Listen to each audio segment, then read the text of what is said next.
che onda sul pecho arriba las manos, caballo moreno penetra tu. Hi guys, இந்த video பார்த்துட்டு இருக்கிறவங்களுக்கு ரொம்ப நன்றி. நான் ஜம்சித் ஹசன். இலங்கை மட்டுமில்லாம உலகிலே மிக புகழ்பெற்ற ஒரு இந்து கோயிலை பத்தி தான், இந்து ஆலயத்தை பத்தி தான் நம்ம இந்த வீடியோல பார்க்க போகிறோம். இந்த கோயில் வந்து எந்த அளவுக்கு ஃபேமஸ்ன்னு சொன்னா, இந்த கோயிலோட நேம் இல்லாட்டி இந்த கோயிலோட மாடல்ல ஐரோப்பிய மற்றும் அமெரிக்க நாடுகள்ல அதிகமான இதை வழித்தொடரை வச்சு கட்டப்பட்ட நிறைய கோயில்கள் இன்றைக்கு இருந்துட்டு இருக்கு.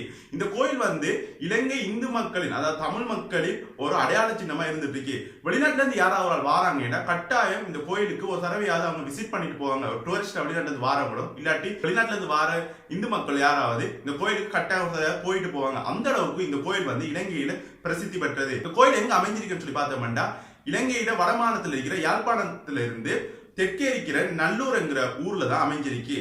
அந்த கோயிலோட நேம் தான் நல்லூர் கந்தசுவாமி கோயில். இந்த வீடியோல நாம இந்து மக்கள் ஒரு அடையாள சின்னமா இருக்கிற இந்த நல்லூர் கோயிலை பத்தி தான் பார்க்க போகிறோம். இன்றைய காலகட்டத்தில் இருக்கிற இந்த கோயில் உண்மையான கோயில் வடிவம் இல்ல, அதாவது ஆரம்ப காலத்துல கட்டப்பட்ட கோயில் இல்ல. இந்த கோயில் 4வது தலைமுறை, அதாவது 4வது வடிவம் இல்ல. இந்த இப்ப பயன்பாட்டில் இருக்கிற கோயில் இருந்துட்டு இருக்கு. அதுல வரலாற்று சிறப்பம்சம் பார்க்கக்குள்ள கிறிஸ்துவுக்கு பின் 948 முதலாவது கோயில் கட்டப்பட்டிருக்கு. இந்த கட்டப்பட்ட வரலாறு பத்தி யாழ்ப்பாண வைபவமாலைங்கிற புத்தகத்துல ஆரம்பத்திலே குறிப்பிட்டிருந்தாங்க. அதுக்கு பிறகு 2வது கோயில் விரிவாக்கம் செய்யப்பட்டுச்சு. அந்த காலத்துல யாழ்ப்பாண சாம்ராஜ்ய ஆட்சி செஞ்ச செம்பா பெருமாள் என்கிற மன்னனால, யாழ்ப்பாண மன்னனால இந்த கோயில் கட்டப்பட்டுச்சு.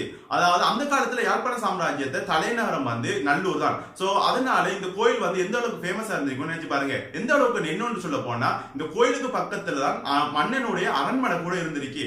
இந்த மன்னன் தான் இந்த கோயிலுக்குள்ள என்ட்ரன்ஸ் ஆகிறதுக்காண்டி 4 வழிகள் இருக்கிற மாதிரி இந்த கோயிலை அமைச்சான். சோ இதுதான் 2வதா கட்டப்பட்ட கோயில், அதாவது விரிவாக்கப்பட்டதுன்னு சொல்லலாம். ஆனா 2வது பிறகு 3வதா கட்டப்பட்ட கோயில் எந்த காலப்பகுதியும் தெரியல. இருந்தாலும் அது அழிக்கப்பட்டது இன்றைக்கு வரைக்கும் வரலாற்றுல இருந்துட்டு இருக்கு.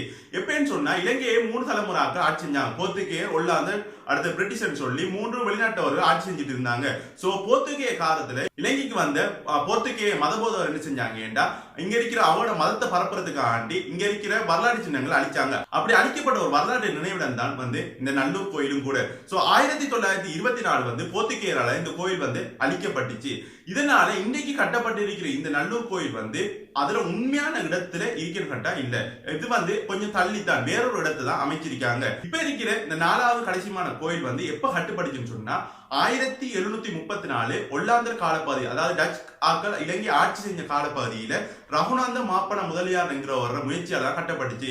அவர் கட்டின அந்த கோயிலோட வடிவமைப்பு தான் இன்றைய காலம் வரைக்கும் அப்படியே இருந்துகிட்டு இருக்கு. இடைப்படையில சில சேதப்படுத்தப்பட்டிருந்தாலும், அதே மாதிரி அதுல மாற்றங்கள் ஏற்படுத்தி இருந்தாலும், அவரோட காலத்துல கட்டப்பட்ட அந்த கோயிலோட இடம், அந்த கோயிலோட முறையில தான் இந்த காலம் வரைக்கும் இருந்துட்டு இருக்கு. கோயிலுக்கு கோல்டன் ஏரா, அதாவது கோல்டன் காலப்பகுதி பொற்காலம் சொல்ற பகுதி 1890 இருந்து 1909 வரைக்குமான அந்த காலப்பகுதி தான் இந்த கோயிலுக்குரிய பொற்காலம் சொல்லப்படுது. அந்த ரகுநாந்த மாப்பிள முதலியார்ங்கிற பரம்பரையில ஆறுமுக மாப்பிள முதலியார் என்கிற ஒரு தலைமையின் கீழே தான் இந்த கோயிலுக்கு பொற்காலமே ஆரம்பிச்சிச்சு. எந்த அளவுக்கு சொன்னா, அந்த கோயிலை விரிவாக்கம் செஞ்சாரு. அது மட்டும் வளர்ச்சி அடைகிறதுக்கு, வெளியுறவுக்கு தெரியறதுக்கு அதிகமா பாடுபட்டவர் இவங்க தான். இந்த நல்லூர் கோயில் இலங்கை மக்கள், அதுவும் இலங்கை தமிழ் மக்கள் ஒரு அடையாள சின்னமா இருந்துட்டு இருக்கு. வெளிநாட்டுல இருந்து யாராவது ஒருத்தர் வந்தாங்கன்னா கட்டாயம் இந்த கோயிலுக்கு ஒரு தடவை அவங்க விசிட் பண்ணிட்டு போவாங்க. இலங்கையில இருக்கிறவங்க கூட அதிகமா போய் பார்க்கக்கூடிய ஒரு கோயில் சொல்லணும்னா இந்த நல்லூர் கோயில தான் இருந்துட்டு இருக்கு. அது மட்டும் இல்லாம இந்த கோயிலுக்குள்ள யார் வேணாலும் போக இயலும். ஆனா என்ன பிரச்சனைன்னு சொன்னா, இங்க ஸ்ட்ரிக்டான ரூல்ஸ் பயன்படுத்துறாங்க. அது ஒரு மத இடமா இருக்கிறதாலையும், அந்த இடம் ஒரு புனிதமான பாதியா கருதப்படுறதாலையும் இங்க போறவங்க கட்டாயம் அங்க இருக்கிற ரூல்ஸை பின்பற்றி ஆகணும். அது அந்த கோயிலுக்கு அவங்க செய்யற கண்ணியமா இருக்கும். இந்த நல்லூர் கோயில்ல வருடாந்தம் பண்டிகை கொண்டாடப்படுது. அதாவது ஜூலை 25 ஆரம்பிக்கிற இந்த பண்டிகை 25 நாட்கள் தொடர்ந்து நடைபெறும். இந்த தொடர்ந்து நடைபெற இந்த பண்டிகை ஆரம்பம் கொடியேற்றத்தோட ஆரம்பிக்குது. கொடியேற்றத்தோட ஆரம்பிச்சு மத வழிபாடுகள் நடைபெற்று அதோட முடிவடையும். 25 நாள் கழிச்சு என்ன செய்ய மாட்டா முடிவடையும். இந்த பண்டிகையில இருக்கிற ஒரு விசேஷமான விடயம் என்னன்னு சொன்னா, பக்தர்களால சிம்மாசனம் என்று சொல்லப்படுற அந்த இந்து மக்கள், தமிழ் மக்களின் அந்த முருக கடவுளை தூக்கிட்டு சொல்ற ஒரு நிகழ்வு நடைபெறும். அந்த நிகழ்வு இங்க ஃபேமஸா இருந்துட்டு இருக்கு. அதாவது நூற்றுக்கணக்கான மக்கள் தோல்ல வச்சுக்கிட்டு அந்த பல்லக்குன்னு சொல்லக்குள்ள அந்த சிம்மாசனத்தினை தூக்கிட்டு செய்வாங்க. இது இந்த ஃபெஸ்டிவல்ல நடைபெற ஒரு விசேஷமான நிகழ்வு.